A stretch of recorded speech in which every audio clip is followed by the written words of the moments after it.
Welcome back to Artificial Evidence. I am Owen Carver, and as always, the algorithm knows. Tonight, we are traveling to the quiet town of Missoula, Montana, where the rugged landscapes and endless highways stretch for miles in every direction. A place where people live for the outdoors, where the rivers run fast, and where the Rocky Mountains rise like a jagged fortress against the horizon. It is a town where strangers pass through unnoticed, truckers move in and out at all hours, and the silence of the open road can sometimes swallow people whole. In October of 2001, 27-year-old Lisa Calloway left work at 8:15 in the evening. She said goodbye to her co-workers, stepped into her car, and began the 30-minute drive home along Highway 93, a route she had taken hundreds of times before. She never made it home. Her car was found the next morning, parked on the shoulder of the highway, the engine off, the driver's side door locked. Inside, her purse sat undisturbed on the passenger seat. The keys were missing. There were no signs of a struggle, no evidence of an accident, and no witnesses who could say what had happened between the time Lisa left work and when her car was discovered just after dawn. For more than 2 decades, the case of Lisa Calloway remained one of Montana's most haunting disappearances. Some believed she had pulled over to help someone, others thought she had been taken by a passing trucker. Theories ranged from abduction to an elaborate escape, but the truth would not be uncovered until 22 years later, when a construction project unearthed something buried deep beneath the ground. This is the story of Lisa Calloway, the woman who never made it home. Lisa Calloway was the kind of person who did not take risks. She worked at a small insurance firm in downtown Missoula, where she had been an assistant for nearly 5 years. She had an apartment near the university, a cat named Jasper, and a tight-knit group of friends who described her as responsible, cautious, and predictable. She was the type to check in when she got home, to call if she was running late, to keep pepper spray in her purse just in case.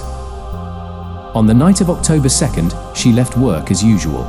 The drive home was uneventful until it was not. Her car, a silver Toyota Camry, was discovered just 8 miles outside of town, pulled onto the shoulder in a stretch of highway that had no streetlights and very little traffic at night. The interior showed no signs of struggle. The driver's seat was adjusted the way Lisa always kept it. The radio was off. The gas tank was half full. The first theory was that she had stopped for someone. A broken down car, a hitchhiker, someone waving in the dark. But no one came forward to say they had seen her. The second theory was that she had been taken by force. Perhaps a vehicle had blocked her in, forcing her to pull over. Maybe someone had been hiding in the back seat. Maybe she had been grabbed after she stepped out of the car. But if there had been a struggle, where were the signs? There were no footprints in the dirt, no drag marks, no broken nails or scattered belongings. It was as if she had vanished into thin air. Her family, desperate for answers, put up flyers and searched the highways. Police conducted grid searches using dogs, helicopters, and volunteers. They interviewed co-workers, ex-boyfriends, and anyone who might have had a reason to hurt Lisa. Nothing. Then, 2 years later, a new lead emerged. A trucker passing through the area claimed he had seen Lisa on the night of her disappearance. He had been driving south on Highway 93 when he noticed a car pulled over, hazard lights flashing. As he slowed down, he saw a man standing by the driver's side window, leaning in as if speaking to someone inside. The trucker described the man as wearing a dark jacket and jeans, but he could not make out a face. He had assumed it was just a broken-down vehicle and continued driving. Police released a sketch based on the trucker's vague description, but it led nowhere. Years passed. Lisa's parents held out hope, but knew the chances of finding her alive were slipping away. The town of Missoula moved on, the case growing colder with each passing year. Until 22 years later, when a construction crew digging for a new housing development just 3 miles from where Lisa's car was found, unearthed human remains. A body, buried beneath 6 feet of compacted soil, wrapped in a tarp. The remains were badly decomposed, but dental records confirmed what everyone had feared. It was Lisa Calloway. The location alone was a revelation. It was a site that had been undeveloped for decades, a stretch of land that, in 2001, had been nothing but empty fields and dense trees. Someone had known this land would remain untouched. Forensic analysis revealed a chilling detail. Lisa had not died immediately.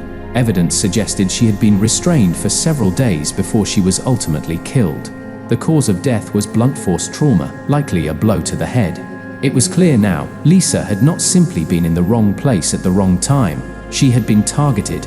Investigators re-examined the case with fresh eyes, looking at people who lived in the area at the time. And that was when they found something disturbing. A name that had appeared early in the investigation but had never been fully explored: Stephen Hargrove. In 2001, Stephen Hargrove was a 39-year-old mechanic who lived less than 4 miles from where Lisa's car was found. He had a history of violence, including an arrest for assaulting a former girlfriend, but no charges had ever stuck. At the time of Lisa's disappearance, he had been questioned but provided an alibi. He'd been at home all night, watching television. With no evidence tying him to the case, police moved on. But now, with Lisa's remains found so close to his old property, the story changed. Detectives dug deeper. A search warrant was issued for his current home, and inside, they found disturbing evidence. Old newspaper clippings about Lisa's case, maps of the area, and most damning of all, a set of keys that matched the ones missing from Lisa's car. When confronted, Hargrove denied everything. He claimed he had found the keys on the highway years ago. He had kept the newspaper clippings out of curiosity. But it was too late. The evidence was overwhelming. DNA testing confirmed that traces of Lisa's blood had been found in the trunk of a car Hargrove had owned in 2001. With the physical evidence and circumstantial links, police arrested him for the kidnapping and murder of Lisa Calloway. After 22 years, her family finally had answers. Lisa had been taken, held captive for days, and then murdered. Her body had been hidden in a place Hargrove believed would never be disturbed. And for 2 decades, he had lived freely, knowing exactly where she was. Lisa's case serves as a grim reminder of how disappearances can go unsolved for years, how killers can blend into everyday life, and how sometimes justice arrives far later than it should. Thank you for joining me on this episode of Artificial Evidence.